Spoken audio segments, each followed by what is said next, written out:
Sengkarut drama tudingan ijazah palsu Presiden ke-7 Joko Widodo kian berlarut. Untuk pertama kalinya Roy Suryo CS diperiksa sebagai saksi di Polda Metro Jaya dalam tahap penyidikan. Seakan terus ingin memberikan perlawanan di tengah proses penyidikan dan di tengah bulan kemerdekaan, Roy Suryo dan kawan-kawan terbitkan sebuah buku berjudul Jokowi's White Paper. Lalu apakah penerbitan buku ini akan menjadi babak baru drama tudingan ijazah palsu Presiden ke-7? Inilah episode ke-39 di Poin Investigasi. Saya Dipo Nurbahagia. Saya akan menelusuri dan mencari bukti serta membedah buku Jokowi White Paper.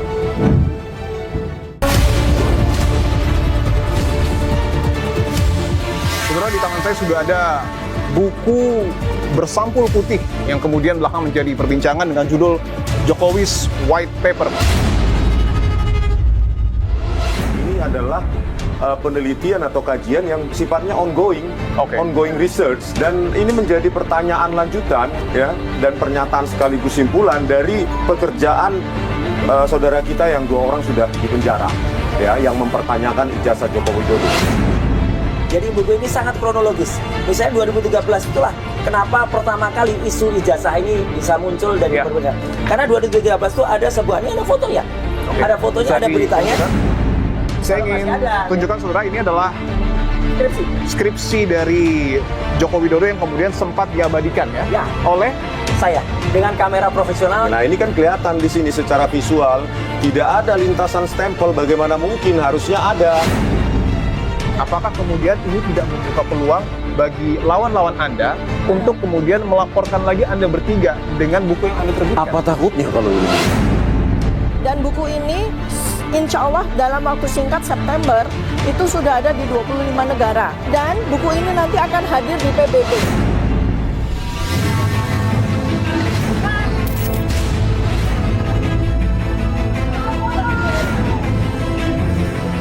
Bung Roy Suryo, Bung Rismon Sianipar, dan Dr. Tifa pernah diwawancarai di sini.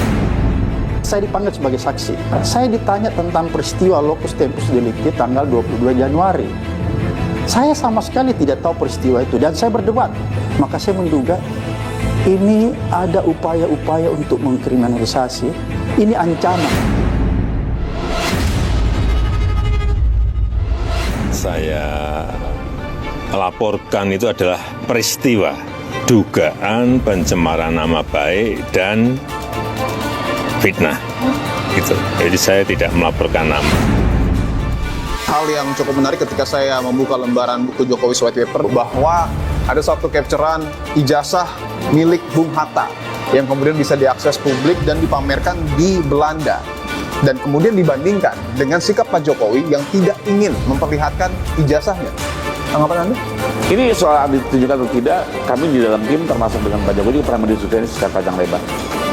Bahkan juga sempat terjadi perbedaan pendapat. UGM dengan tegas menyatakan bahwa Joko Widodo adalah alumni UGM yang telah mendapatkan ijazah dari UGM sesuai dengan ketentuan. Saya menyarankan pada penyidiknya, saya bilang ini gonjang-ganjing ini tidak akan selesai kalau Anda tidak mengirimkan kasus ini kepada pengadilan. Saudara, untuk pertama kalinya pihak terlapor dalam hal ini adalah Roy Suryo CS terkait dengan tudingan ijazah palsu Jokowi diperiksa sebagai saksi di Polda Metro Jaya. Namun menariknya saudara, meskipun tahap sudah dinaikkan dari penyelidikan menuju penyidikan yang artinya kuat dugaan ada unsur pidana terkait dengan pencemaran nama baik dan juga fitnah, namun pihak polisi ataupun penyidik belum menetapkan siapa tersangkanya. 12 orang nama terlapor masuk dalam daftar surat pemberitahuan dimulainya penyidikan. Aktivis hingga jurnalis diperiksa dalam kasus ini. 12 orang tersebut diantaranya adalah Egy Sujana, Rizal Fadilah, Kurnia Tri Royani, Rustam Effendi, Damai Harilubis. Ada juga nama Roy Suryo, Dr. Tifa, dan Rismon Sianipar. Mantan Ketua KPK Abraham Samad juga terseret sebagai terlapor. Abraham Samad mengaku kaget mengapa ia ikut diperiksa karena tak ada hubungan dengan kasus ijazah palsu Joko Widodo. Abraham pun menuding ia dikriminalisasi. Terlapor lain yakni seorang YouTuber bernama Michael Sinaga, Nurdian Noviansyah Susilo, serta Ali Rido alias Aldo Hussein. Selain itu ada 3 nama lain telah diperiksa Polda Metro Jaya, yakni seorang aktivis Merianti, jurnalis 1indonesia.co Arif Nugroho, serta seorang YouTuber bernama Sunarto. Namun Jokowi membantah telah melaporkan 12 nama di Polda Metro Jaya. Begini, jadi yang saya laporkan itu adalah peristiwa mengenai dugaan pencemaran nama baik dan fitnah. Berarti munculnya Pak Abraham Samad itu juga bukan dari Pak Jokowi? Bukan, itu karena proses penyelidikan yang ada di Polri. Saudara, ini adalah rombongan pendukung dari Roy Suryo CS karena masih ada pemeriksaan yang kemudian akan dilakukan oleh penyidik terhadap beberapa orang. Salah satunya sudah ada di sebelah saya, saudara. Ada Bung Rismon Sianipar. Bung Rismon, saat ini akan diperiksa oleh polisi. Apa yang ingin Anda sampaikan? Ya, kita akan buktikan bahwa semua itu bukan berbasis kebencian atau kebohongan ya. Karena penelitian itu bisa didebat, dibantah, didiskusikan, diseminarkan. Artinya buku ini juga akan ditunjukkan kepada penyidik dan akan menjadi bahan penguat bahwa Anda tidak melakukan unsur pidana. Iya dong. Buku ini bagian dari yang di dalam ini tulisan saya. Nah, ini kan membantah apa yang menjadi temuan dari Dirtipidum. Oke.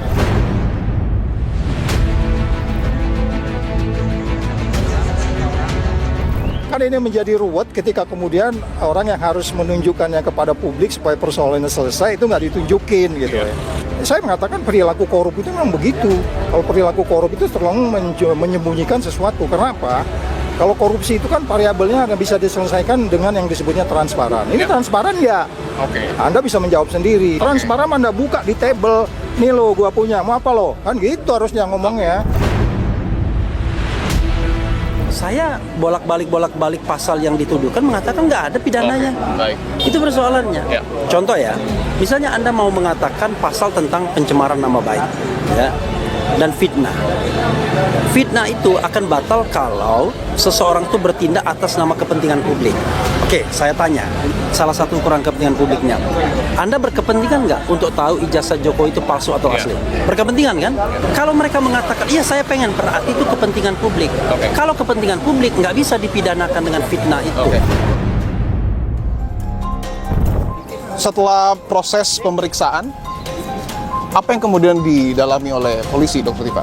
Kita kan sebetulnya berharap bahwa ketika kita diperiksa ini, kita bisa mendapatkan atau melihat ijazah yang katanya sudah disita oleh PMJ.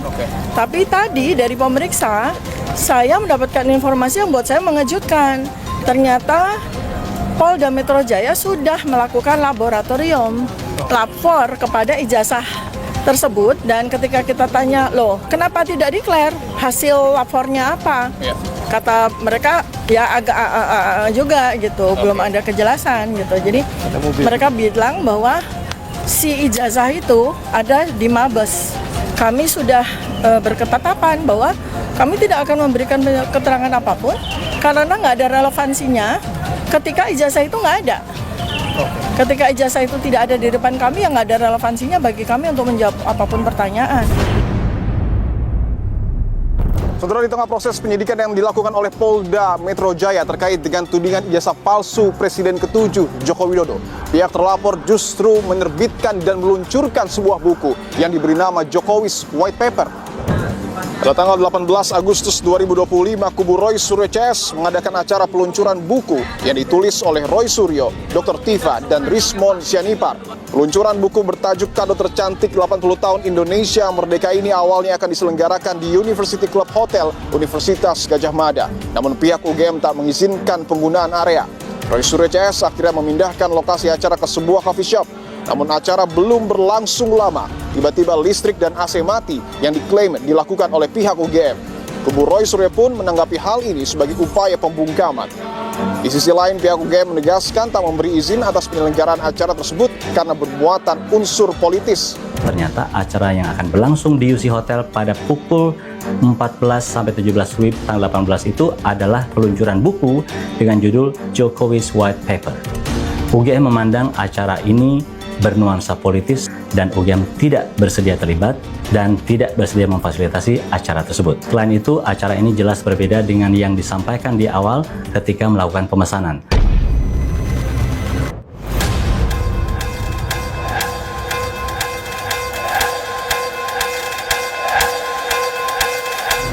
Saudara, Saudara, di tangan saya sudah ada buku bersampul putih yang kemudian belakang menjadi perbincangan dengan judul Jokowi's White Paper. Kalau bisa saya bacakan, buku ini adalah buku kajian digital forensik, telematika, dan neuropolitika atas keabsahan dokumen dan perilaku kekuasaan. Apa makna dari peluncuran buku ini? Saya sudah bersama dengan 3 penulis buku Jokowi's White Paper, dengan Bung Roy, Dr. Tifa, dan juga Bung Rismon Siani. Apa kabar semua? Alhamdulillah baik. Sebelum saya membahas dan membedah buku ini, saya ingin tahu dulu, apa yang kemudian melatar belakangi pada saat di tengah proses penyidikan dan juga di tengah bulan kemerdekaan, Anda bertiga mengeluarkan buku Jokowi's White Paper. Mungkin bisa dimulai dari Bang Rai. Sebenarnya bukan di tengah proses penyidikan. Buku ini sudah lama kami rancang, karena kami ini memang sudah kebiasaan ketika nulis ya, Mas Dipo, itu kita menuliskan jurnal atau catatan-catatan. Nah, catatan-catatan itulah yang kemudian menjadi bagian yang tidak terpisahkan dari sebuah penelitian. Oke. Karena penelitian tidak akan bermakna kalau tidak bisa dilakukan atau dibaca oleh generasi yang lain, oleh anak-anak. Nah, itulah kami tujuan menulis buku ini. Nah, karena kemudian kami bersepakat, kayaknya bagus banget juga tahun ini kita memperingati 80 tahun kemerdekaan Indonesia.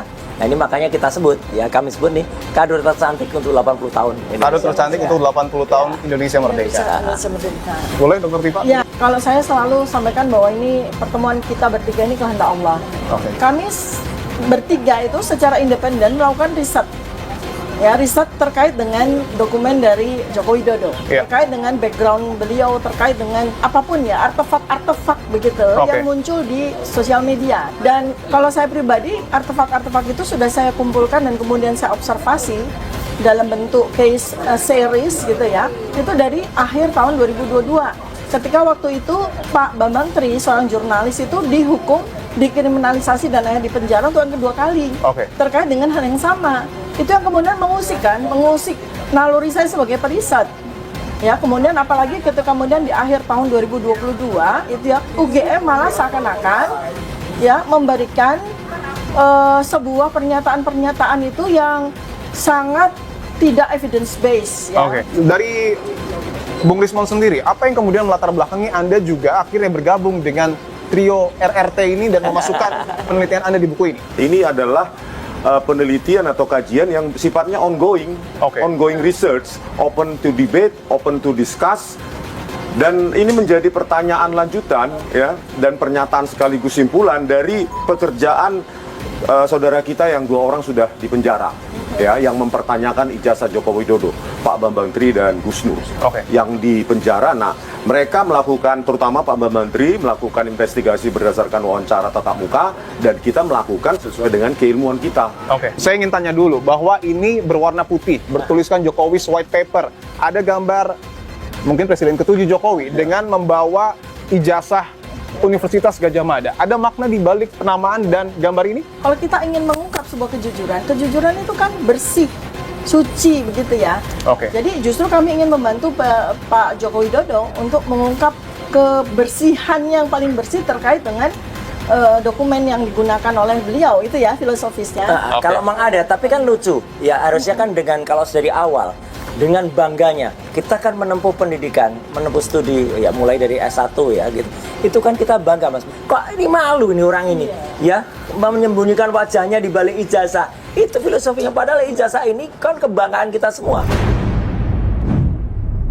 Saya ingin minta Bung Roy, Dr. Tifa, dan Bung Rismon tunjukkan kepada saya apa yang kemudian menjadi temuan menarik. Karena Anda sebelumnya menyebutkan di tahun 2013 awal mula. Iya, jadi tahun 2013 ya, kita mulai dari awal ya. Jadi buku ini sangat kronologis.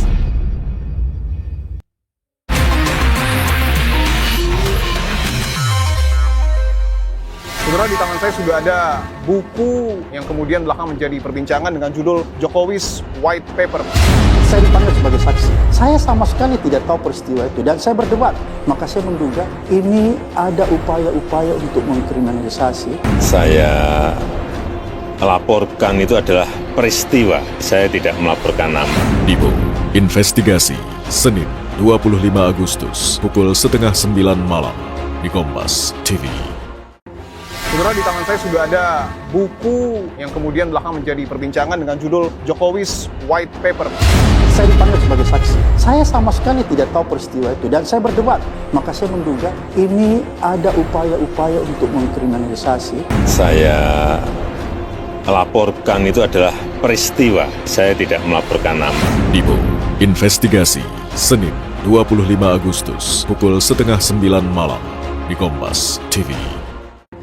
Saudara, di tangan saya sudah ada buku yang kemudian belakangan menjadi perbincangan dengan judul Jokowi's White Paper. Saya dipanggil sebagai saksi. Saya sama sekali tidak tahu peristiwa itu dan saya berdebat. Maka saya menduga ini ada upaya-upaya untuk mengkriminalisasi. Saya laporkan itu adalah peristiwa, saya tidak melaporkan nama. Dipo, investigasi, Senin 25 Agustus, pukul 8:30 malam, di Kompas TV. Saudara, di tangan saya sudah ada buku yang kemudian belakangan menjadi perbincangan dengan judul Jokowi's White Paper. Saya dipanggil sebagai saksi. Saya sama sekali tidak tahu peristiwa itu dan saya berdebat.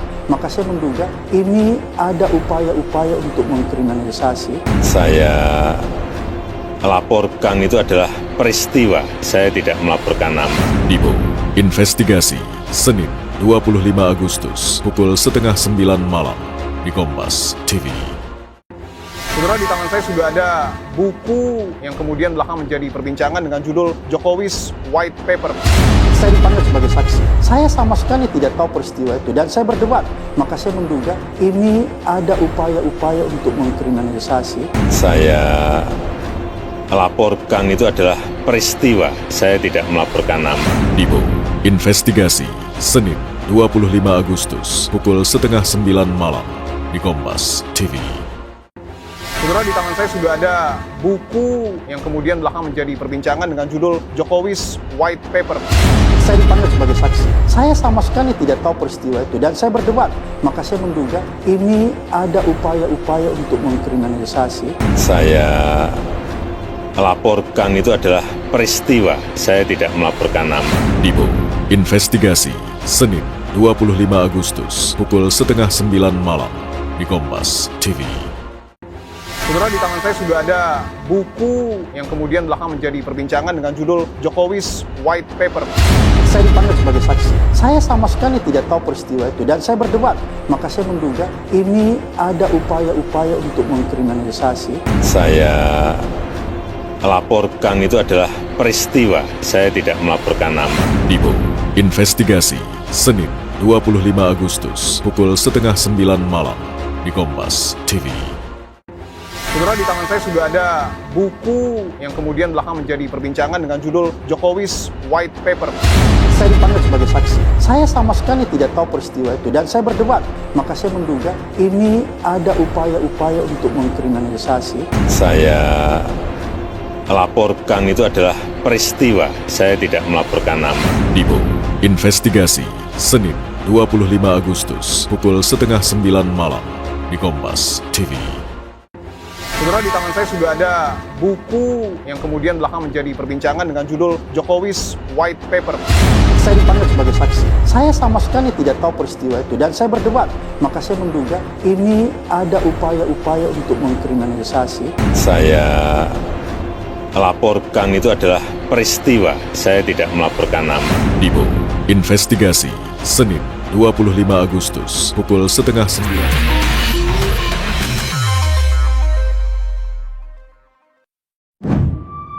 Di mana itu dicetaknya?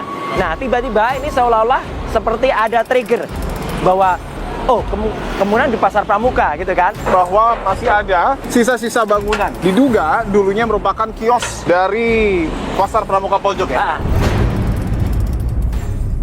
Kios yang kemudian dibeli oleh Pak Paiman ke Om Pak Sungkono itu dulunya kios apa Pak? Betul percetakan atau pengetikan? Pengetikan. Di zaman itu nggak ada begitu, cuma pengetikan murni. Ya skripsi khusus, hanya skripsi. Di situ hanya skripsi semua, nggak ada lagi. Ijazah? Nggak ada. Saya ingin minta Bung Roy, Dr. Tifa, dan Bung Rismon tunjukkan kepada saya apa yang kemudian menjadi temuan menarik. Karena Anda sebelumnya menyebutkan di tahun 2013 awal mula. Iya, jadi tahun 2013 ya, di buku kita mulai dari awal ya. Jadi buku ini sangat kronologis. Misalnya 2013 itulah kenapa pertama kali isu ijazah ini bisa muncul dari perbedaan. Karena 2013 itu ada sebuah, ini ada fotonya. Ada fotonya, ada beritanya. Ya, dimulai dari seminar balik ya ke novel dan kemudian ke film. Disitulah Jokowi dengan bangganya menerangkan, ya itu di kampus loh. Jadi saya tidak menerima alasan kalau itu dikatakan itu hanya candaan. Ya, tidak bisa. Karena dia mengatakan IPK-nya 2. Dan itulah kemudian, saya percepat saja, inilah yang tadi sempat saya ceritakan, ini ijazahnya Bung Hatta, yang menjadi kebanggaan kita bersama. Ini dipajang di University of Erasmus di Rotterdam. Ya, ini kan bangga banget kita.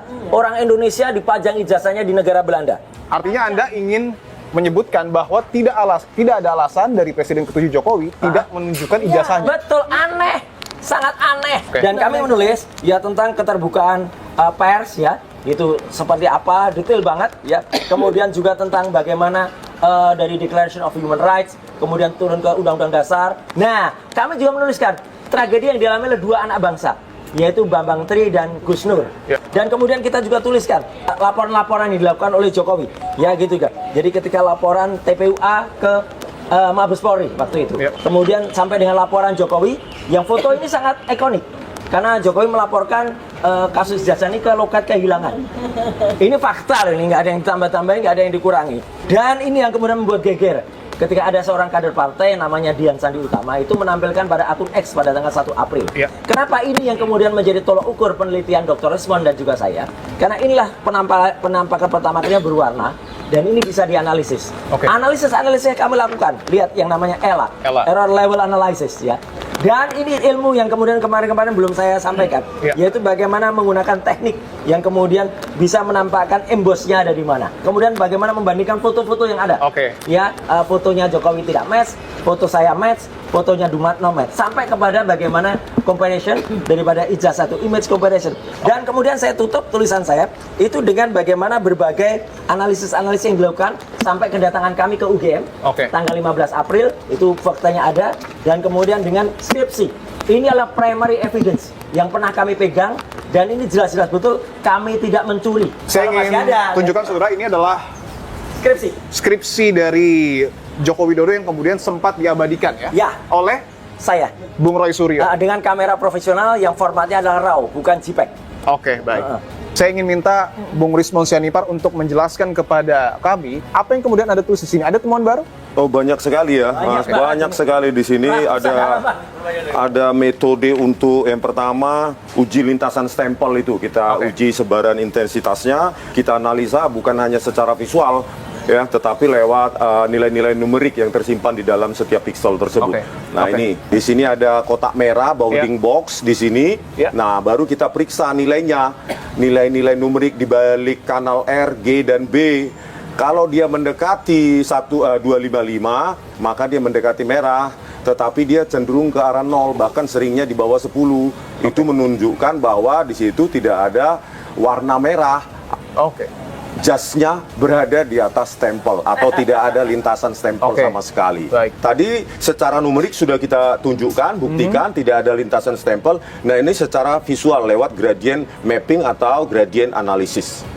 Nah, terus analisis lapisan visual juga kita buktikan ternyata secara lapisan visual demi visual ya, lapisan demi lapisan di ijazahnya Pronojiwo itu huruf dulu baru ditindih dengan watermark logo UGM. Tetapi di ijazah Joko Widodo itu sebaliknya, logo dulu baru huruf.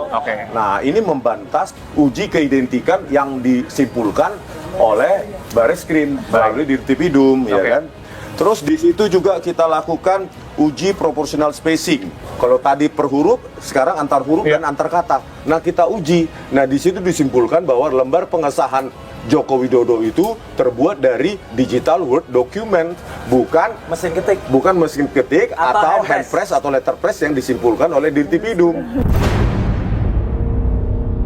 Selanjutnya analisis glip juga sama untuk seperti overlay untuk membuktikan bentuk font yang saat itu digunakan itu adalah Times New Roman yang tidak ada saat itu dan disimpulkan oleh Dirtipidum itu menggunakan hand press ditata satu-satu. Anda bisa memastikan bahwa font ataupun teknologi itu tidak ada pada tahun 85? Tidak ada.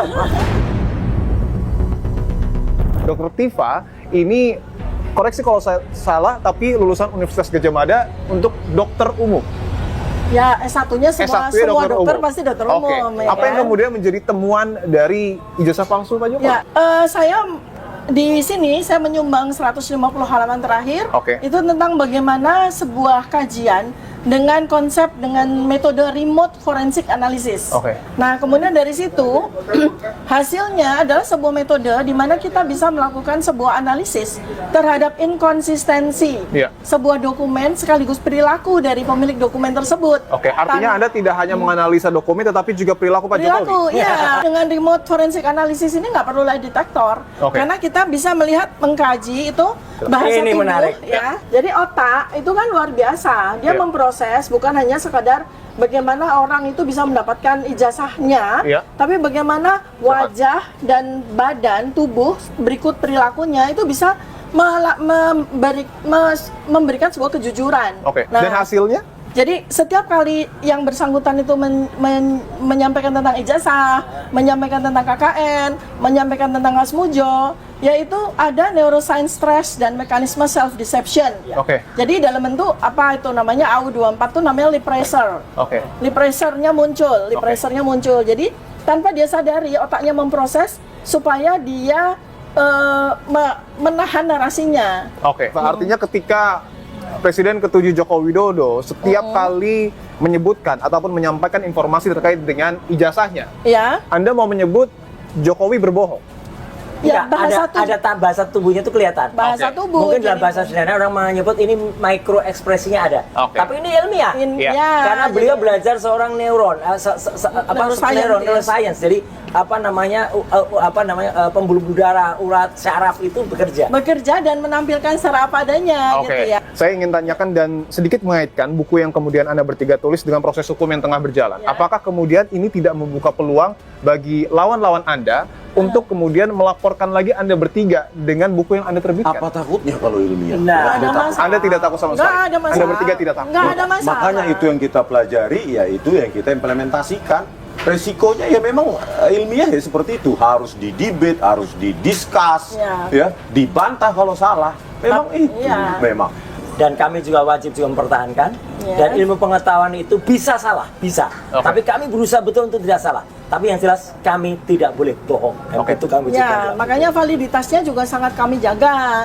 Dan buku ini insya Allah dalam waktu singkat September itu sudah ada di 25 negara. 25 negara? Ya, 25 negara. Dengan secara bantuan Forum Diaspora Indonesia. Ya, sudah ada, dan buku ini nanti akan hadir di PBB. Karena Di dibawa, PBB? Ya, PBB. akan Pada dibawa September. oleh teman-teman diaspora di depan PBB, di mana salah satu agendanya Presiden Prabowo Subianto akan bicara di tanggal 23 September. Dan buku ini sudah sampai ke New York duluan.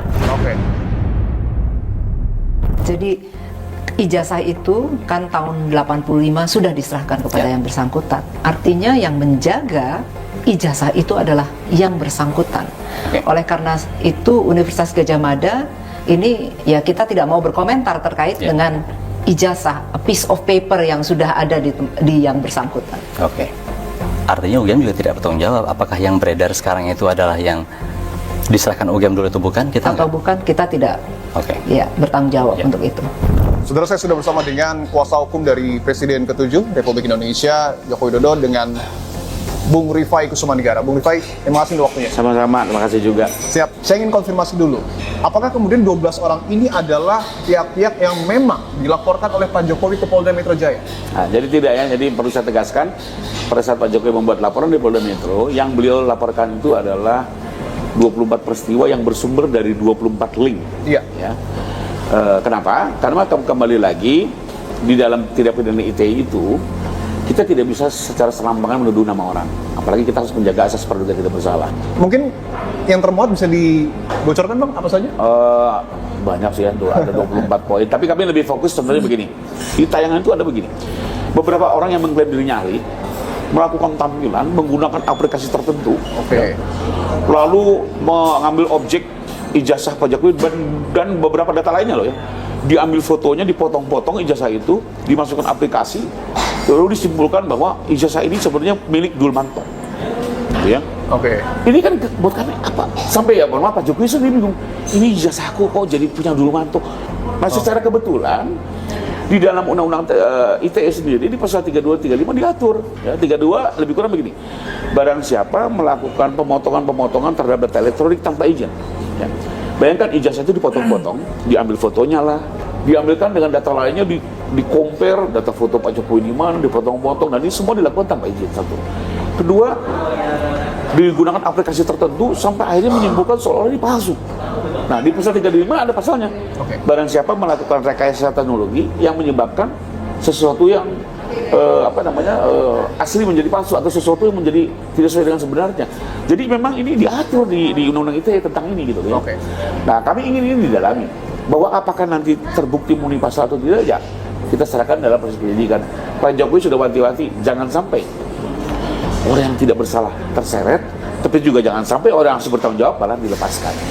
Karena yang menarik adalah bahwa di tengah proses penyidikan yang sedang berlangsung, sedang dilakukan oleh penyidik, Roy Suryo dan kawan-kawan juga meluncurkan sebuah buku berjudul Jokowi's White Paper. Saya ingin minta tanggapan Anda terkait peluncuran buku ini. Ya, pertama sih kalau dari kami yang kami menanggapi bahwa buku ini sebenarnya hanya sebagai alibi yang sedang dibangun mereka bahwa seolah-olah yang dilakukan selama ini adalah penelitian.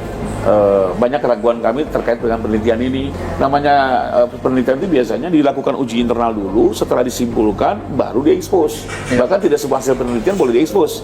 Ada yang bisa masuk Scopus, ada yang tidak gitu ya. Itu ada. Tapi kalau ini terbalik nih, diekspos dulu baru disimpulkan. Itu satu. Yang kedua, kalau betul penelitian harusnya komprehensif dong.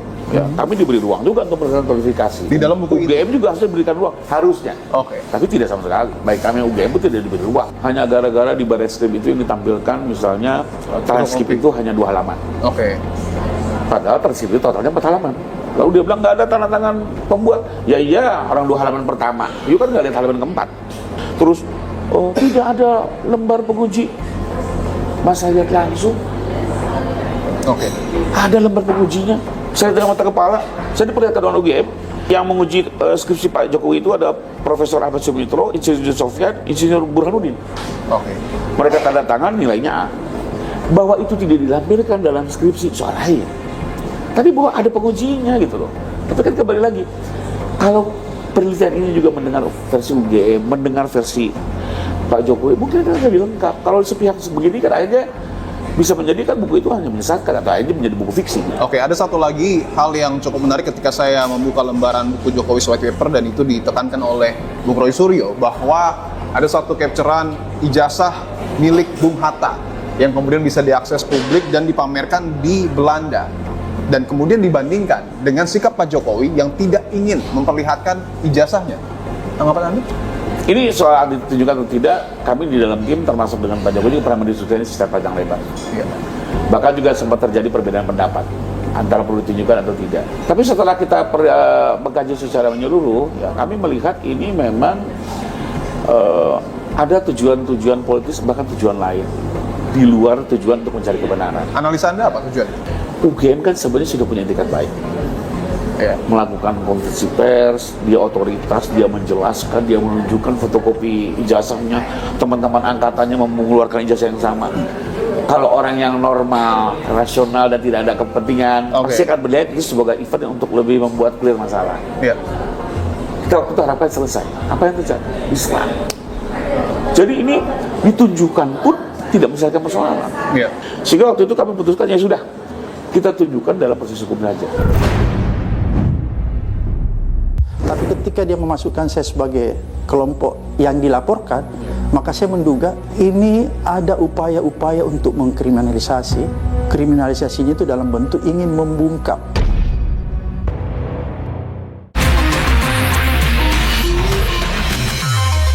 Saudara, di tangan saya sudah ada buku yang kemudian belakang menjadi perbincangan dengan judul Jokowi's White Paper. Saya dipanggil sebagai saksi. Saya sama sekali tidak tahu peristiwa itu dan saya berdebat. Maka saya menduga ini ada upaya-upaya untuk mengkriminalisasi. Saya laporkan itu adalah peristiwa. Saya tidak melaporkan nama. Dibo, investigasi, Senin 25 Agustus, pukul 8:30 malam di Kompas TV. Saudara, di tangan saya sudah ada buku yang kemudian belakangan menjadi perbincangan dengan judul Jokowi's White Paper. Saya dipanggil sebagai saksi. Saya sama sekali tidak tahu peristiwa itu dan saya berdebat. Maka saya menduga ini ada upaya-upaya untuk mengkriminalisasi. Saya laporkan itu adalah peristiwa. Saya tidak melaporkan nama. Dibo, investigasi, Senin 25 Agustus, pukul 8:30 malam, di Kompas TV. Saudara, di tangan saya sudah ada buku yang kemudian belakangan menjadi perbincangan dengan judul Jokowi's White Paper. Saya dipanggil sebagai saksi. Saya sama sekali tidak tahu peristiwa itu dan saya berdebat.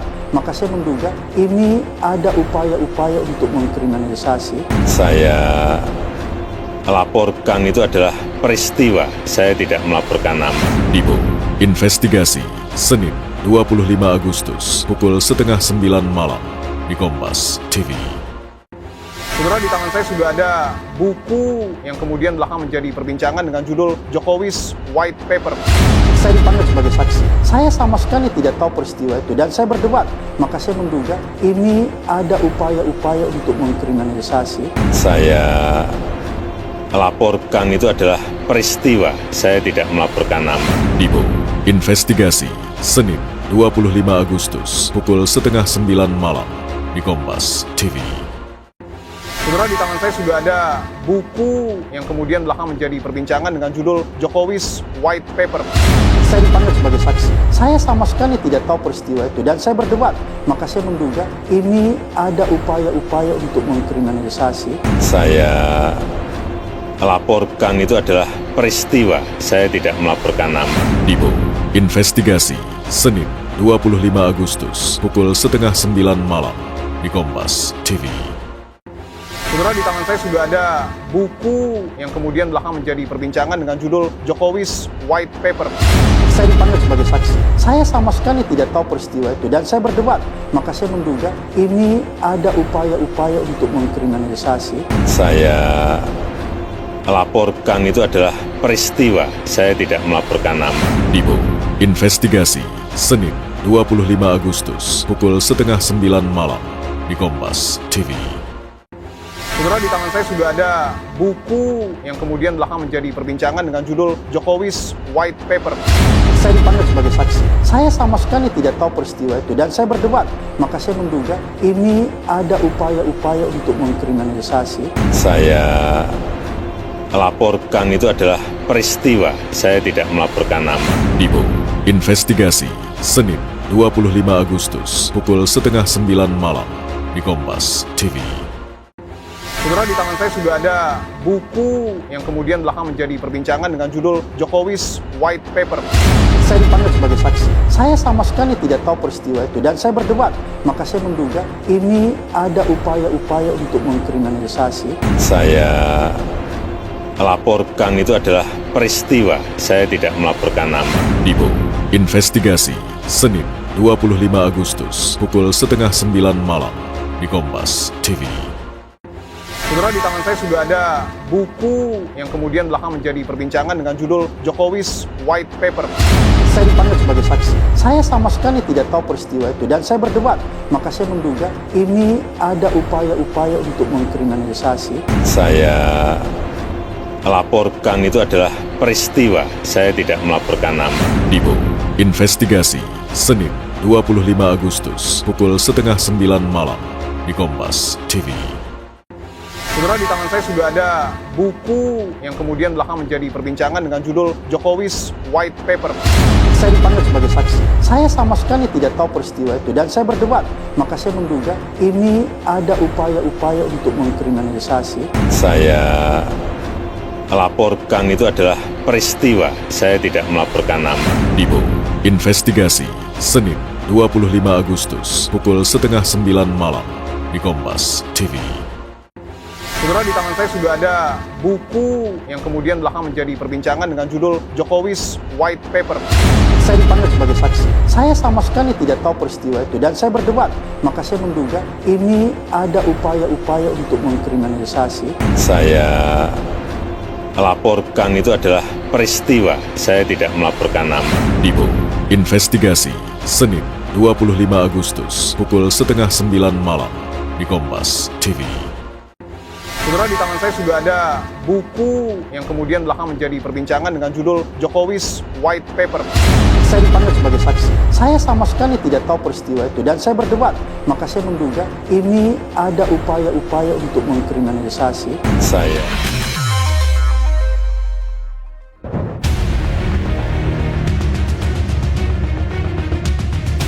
Terus saya baru saja tiba di Desa Ketoyan yang disebut menjadi lokasi KKN Presiden ke-7 Joko Widodo dan juga disebut oleh Roy Suryo CS sebagai desa fiktif. Pak Karno, saya konfirmasi Pak, ini rumah yang dipakai oleh Pak Jokowi pada saat KKN. Betul. Ini adalah kamar yang dulu digunakan oleh Presiden ke-7 Joko Widodo pada saat melakukan KKN di Desa Ketoyan. Oke, di sini dulu adalah tempat tidur yang digunakan oleh Pak Jokowi dan Pak Ecot ya Pak? Ecot dari Jember. Jember, oke. Bu Huri pernah bertemu dengan orang bernama Joko Widodo dan mengantarkannya beli gitar di tahun 1985, betul Pak? Ya kalau ngantar betul. Waktu Pak Jokowi jadi presiden, terus saya curiga, jangan-jangan ini Pak Jokowi yang KKN di sini. Terkait dengan skripsi itu, kan sering di talk show atau dimanapun ketika Mas Roy Suryo itu berdebat, itu selalu dibilang dulu ijazah, sekarang bergeser skripsi, bergeser lagi KKN. Padahal itu satu kesatuan, sebuah proses holistik dari proses akademik.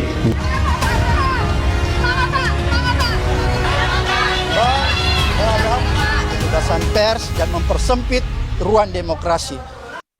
Saudara, tudingan ijazah palsu Jokowi terus menuai polemik khususnya ketika polisi melanjutkan tahap penyidikan. Dan salah satu pihak yang kemudian diperiksa adalah sejumlah podcaster. Saya akan bertemu dengan salah satu podcaster ternama yang juga merupakan Ketua KPK periode 2011-2015, Bung Abraham Samad. Bung Abraham, apa kabar? Baik, alhamdulillah. Sehat. Bu Gipo, semangat? Alhamdulillah. Baik. Tetap semangat memberitakan sesuatu kan? Betul. Bukan karena saya dipanggil jadi kendor kan?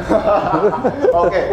Dan kebetulan juga itu yang membuat saya hadir di sini, Bung Abraham. Sebelum kita membahas soal apa yang kemudian diperiksa oleh polisi, saya ingin tahu dulu, sebenarnya podcast Anda ini sudah berdiri tahun berapa dan tujuannya apa? Sudah hampir 3 tahun. Tujuan pertama saya ingin mengedukasi orang, mencerahkan, memberi informasi dalam bentuk berita yang benar dan akurat, yang bisa menuntun masyarakat untuk paham tentang hak dan kewajibannya. Oke, dan ini adalah ruangan yang kemudian selama 3 tahun dipakai, Bung Abraham.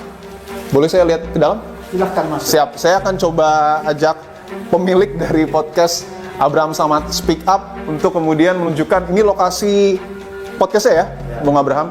Ini memang nampaknya cukup ini ya Bang ya, profesional ya dalam tahap penggarapannya ya. Saya ingin coba ke sana, Bung Abraham. Ini menarik karena Bung Roy Suryo, Bung Rismon Sianipar, dan Dr. Tifa pernah diwawancarai di sini. Ibu Kurnia, Rizal Fadila. Jadi ada 5 orang yang pernah saya wawancara. Ada 5 orang yang dalam tanda kutip pihak terlapor. Boleh saya tahu apa yang kemudian membuat Anda tertarik mungkin untuk berbincang dengan kelima terlapor tersebut? Saya melihat di semua media, ya, ini menjadi isu yang diangkat. Masyarakat perlu mendapatkan informasi tentang benar tidaknya isu ini. Oleh karena itu, saya mencoba mengundang narasumber ini untuk menggali lebih dalam tentang berita-berita tentang ijazah Pak Jokowi. Dan saya rasa hampir semua media melakukan itu menurut saya. Karena menurut Anda ijazah Jokowi ini memang sangat menuai polemik, Bung Abraham? Saya menganggap sesuatu yang harus diketahui publik. Terlepas dia nanti asli atau palsu, yang jelas ini harus diketahui oleh publik. Artinya kepentingan Anda adalah untuk kemudian memberikan pencerahan, bukan kemudian menyimpulkan asli atau palsu. Itu urusan belakangan. Urusan belakang, itu urusan pengadilan. Saya ingin ke poin yang kemudian begitu menarik perhatian publik, Bung Abraham, ketika Anda menyebutkan bahwa ada upaya kriminalisasi, pembungkaman, termasuk juga upaya mempersempit ruang demokrasi. Pesan apa yang ingin Anda sampaikan? Karena begini, kelihatannya saya dimasukkan di dalam kelompok 12, yaitu terlapor. Kan beda kalau misalnya saya cuma dijadikan saksi, mungkin saya tidak akan menduga seperti itu. Tapi ketika dia memasukkan saya sebagai kelompok yang dilaporkan, maka saya menduga ini ada upaya-upaya untuk mengkriminalisasi. Kriminalisasinya itu dalam bentuk ingin membungkam kebebasan orang berpendapat, berserikat, dan sekaligus yang paling berbahaya menurut saya, ini mempersempit ruang demokrasi. Ini ancaman. Kan saya dipanggil sebagai saksi. Harusnya saksi itu adalah orang-orang yang melihat, mengalami atau mendengar. Saya ditanya tentang peristiwa locus tempus delicti tanggal 22 Januari. Saya sama sekali tidak tahu peristiwa itu dan saya berdebat. Jadi ini kesempatan saya sampaikan kepada publik. Jam 8 Pak, jam 11 sampai jam 8 malam. Sebenarnya itu waktu orang bilang ini ada apa nih? Nggak ada apa-apa di situ. Tidak ada apa-apa. Kenapa sampai lama? Karena kita berdebat terus, menanyakan kepada penyidik apa yang terjadi. Dan tahu nggak? Penyidik baru sampaikan di akhir pemeriksaan bahwa ternyata locus tempus delicti yang ditanya yang ada di dalam surat panggilan tanggal 22 Januari itu adalah rapat di tempat Egy Sujana untuk persiapan ke Solo. Oke. Saya sama sekali nggak tahu. Sama sekali tidak tahu dan sama sekali tidak terlibat. Tidak terlibat. Oke. Dan saya nggak pernah menyiarkan di podcast saya peristiwa itu. Oke. Oleh karena itu saya keberatan. Oleh karena itulah saya mengkategorikan ini mengada-ada. Kalau mengada-ada ini saya boleh katakan ini dugaan mengkriminalisasi terhadap saya. Oke. Apakah penyidik juga menanyakan sejumlah hal, mungkin misalnya adalah ketika Anda berbincang dengan trio RRT, mungkin dengan terlapor lainnya, ini juga ditanyakan? Oke, saya juga diperlihatkan video tentang wawancara saya dengan Roy Suryo. Tapi kan wawancara itu berlangsung kalau saya nggak salah itu Maret atau April, kan jauh banget tuh dari peristiwa yang ada di dalam surat panggilan 22 Januari. Apa hubungannya? Oleh karena menurut saya ini di luar dari substansi, di luar daripada yang saya ketahui, maka menurut saya banyak terjadi pelanggaran-pelanggaran terhadap kitab undang-undang hukum acara pidana. Maka itu terjadi pelanggaran HAM. Oleh karena itu menurut saya, karena ini salah satu bentuk pembungkaman, maka saya akan lawan. Anda akan melawan karena Anda juga notabene-nya mantan aktivis. Bentuk perlawanan apa yang kemudian Anda akan lakukan? Apakah Anda akan terus memantau proses penyidikan terkait dengan tudingan ijazah palsu Jokowi? Iya, saya akan melawan secara hukum sesuai dengan kapasitas saya kan. Karena menurut saya ini saya nggak bisa biarkan. Karena kalau ini dibiarkan, maka saya khawatir akan menelan korban lain. Media-media lain, wartawan-wartawan lain, podcaster yang lain, YouTuber yang lain bisa jadi korban. Oke. Dan ini pesan saya kepada Kapolri, tolong dipantau ya aparatnya supaya ini tidak mencederai citra polisi. Saya menyarankan pada penyidik ya, saya bilang ini gonjang-ganjing ini tidak akan selesai kalau Anda tidak mengirimkan kasus ini kepada pengadilan.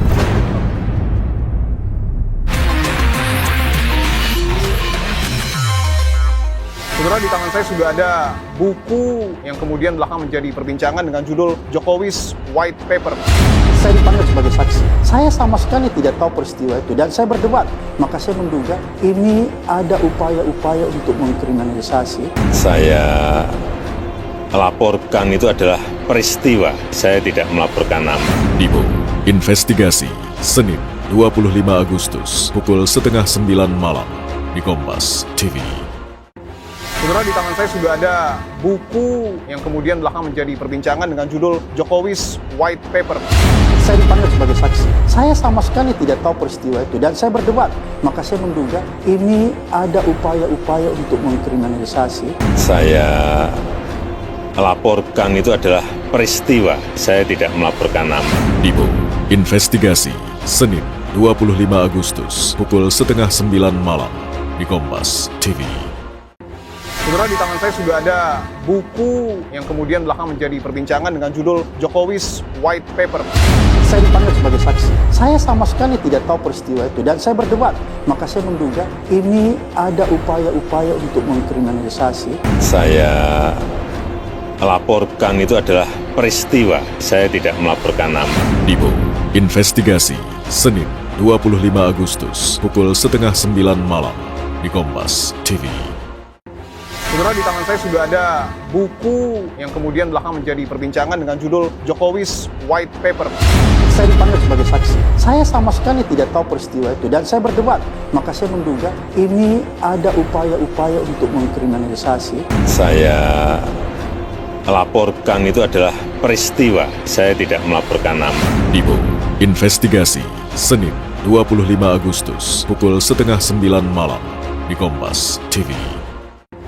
Saudara, di tangan saya sudah ada buku yang kemudian belakang menjadi perbincangan dengan judul Jokowi's White Paper. Saya dipanggil sebagai saksi. Saya sama sekali tidak tahu peristiwa itu dan saya berdebat.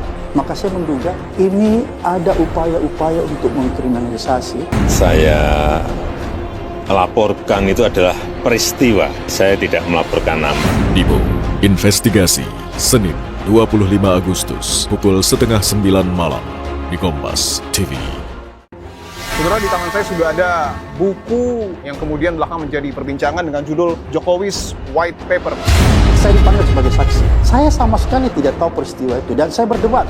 Maka saya menduga ini ada upaya-upaya untuk mengkriminalisasi. Saya laporkan itu adalah peristiwa, saya tidak melaporkan nama. Dibo, investigasi, Senin 25 Agustus pukul 8:30 malam di Kompas TV.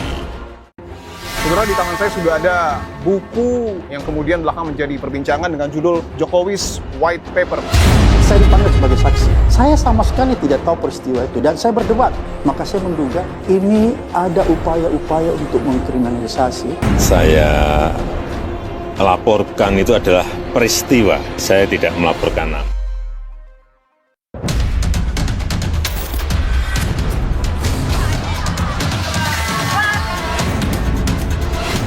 Jadi yang saya laporkan itu adalah peristiwa mengenai dugaan pencemaran nama baik dan fitnah.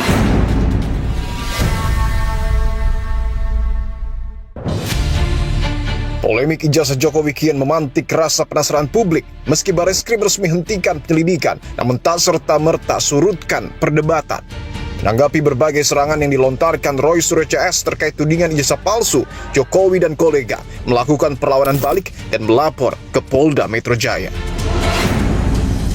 Pada 23 April 2025, Ketua Pemuda Patriot Nusantara Andi Kurniawan melaporkan Roy Suryo, Rizal Fadilah, Dr. Tifa, dan Rismon Sianipar dengan dugaan penghasutan di muka umum.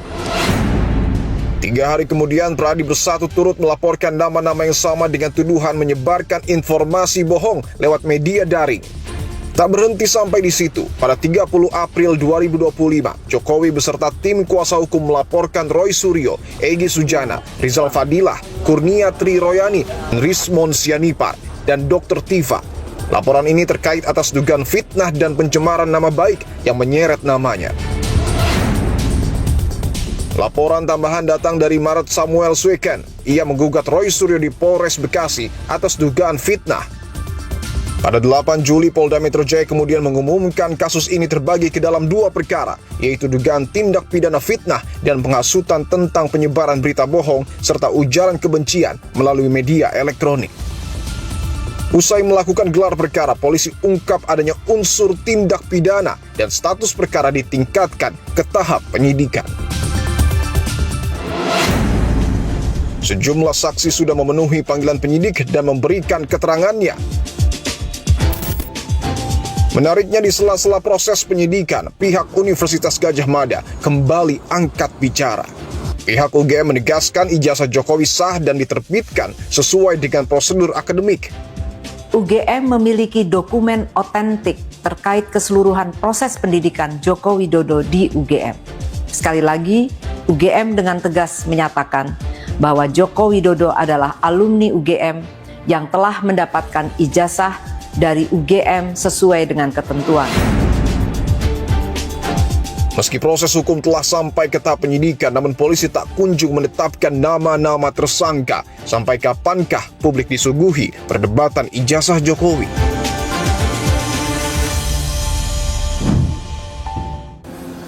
Saudara, saya sudah bersama dengan penasihat ahli Kapolri, Pak Arianto. Pak Arianto, terima kasih untuk waktunya, Pak. Terima kasih, sama-sama. Sebagai penasihat ahli Kapolri, di tengah proses penyidikan ini kan 3 orang terlapor, Roy Suryo, Dr. Tifa, dan juga Rismond Sianipar meluncurkan sebuah buku berjudul Jokowi's White Paper. Bagaimana Anda memaknai peluncuran buku ini? Ya, sejak mereka belum meluncurkan dulu, ya, saya udah dikasih tahu kan. Saya menyarankan pada mereka, Pak, kalau Bapak meluncurkan 3 buku itu yang mengatakan bahwa itu adalah bukti-bukti, membuktikan bahwa itu ijazah palsu dengan teori Anda, itu kalau Anda cuma dipublikasi itu nggak ada gunanya untuk pembuktian di pengadilan. Makanya buku itu Bapak besok bawa ke penyidik, sampaikan kepada penyidik, Pak, ini buktinya bahwa saya membuktikan ini, dan penyidik supaya itu masukkan dalam berkasnya, supaya ini buku itu nanti digelar di pengadilan. Inilah bukti saya ini. Mereka merasa bahwa ini bukti yang paling kuat, yaitu boleh saja begitu, tapi sepanjang itu dibawa di pengadilan.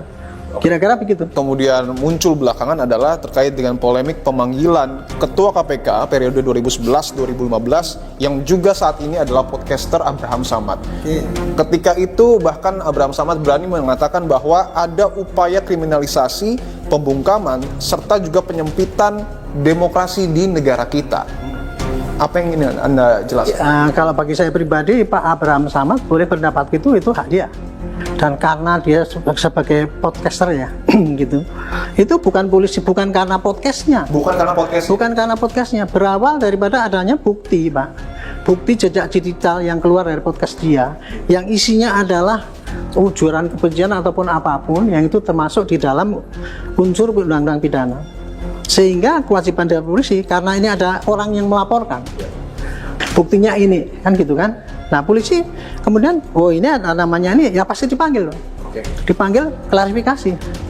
Itulah tahap yang harus dilakukan kalau ada laporan pidana. Dan podcast ini bisa menjadi barang bukti? Pasti yang barang buktinya adalah hasil dari para podcast itu. Kalau hasilnya podcast itu kemudian ditanyakan kepada saksi ahli, Pak, bahwa ini memenuhi unsur bahwa ini melanggar ini tindakan ikut selama menyebarkan dan sebagainya, itu anak ahli pidana nanti yang akan menyimpulkan itu. Oke, bahwa tudingan lainnya yang kemudian disampaikan oleh pihak terlapor melalui kuasa hukumnya ataupun secara personal mungkin adalah ketika polisi dinilai bongkar pasang pasal. Ya, apapun alasannya itu saya anggap karena mereka itu tidak mengetahui apa proses daripada penyidikan itu. Penyidikan itu intinya, Pak, cuman gini, Pak. Hasilnya begini, jejaknya begini. Menurut keterangan saksi begini, pelapornya. Cek pada saksi terlapor gini. Kemudian kita tanyakan pada saksi ahli, Pak, kalau begini ini melanggar pasal ini apa tidak? Ya pasti akan terjadi bongkar pasal di situ, Pak. Karena apa? Kita akan menentukan si A ini berbuat apa. Apakah mencemarkan, apakah juga ikut-ikut rame-rame membenci dan sebagainya itu. Jadi tidak semua pasalnya sama. Publik menunggu terkait dengan penetapan tersangkanya. Bagaimana kemudian sebagai penasihat ahli Kapolri, bagaimana polisi harus tetap menjalankan proses hukum sekaligus meredakan polemik yang mencuat di tengah publik? Saya menyarankan pada penyidik ya, saya bilang ini gonjang-ganjing ini tidak akan selesai kalau Anda tidak mengirimkan kasus ini kepada pengadilan. Jadi makin cepat Anda memberkas itu makin cepat ini kasus untuk ini ya diselesaikan. Perkara nanti ada muncul kasus yang lain itu kita hadapi saja, saya bilang. Jadi sekarang ini Anda selesaikan pemberkasan yang sekarang ini, dan kemudian nanti di pengadilan akan terlihat tuntutan mereka untuk menunjukkan ijazah Pak Jokowi segala itu nanti akan terlihat di pengadilan sana, mudah-mudahan begitu.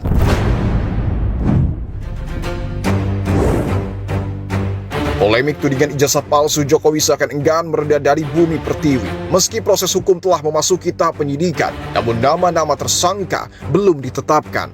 Kepastian hukum haruslah segera ditegakkan agar publik tak melulu disajikan segudang perdebatan. Saya Edi Pengerbahagia. Sampai jumpa minggu depan.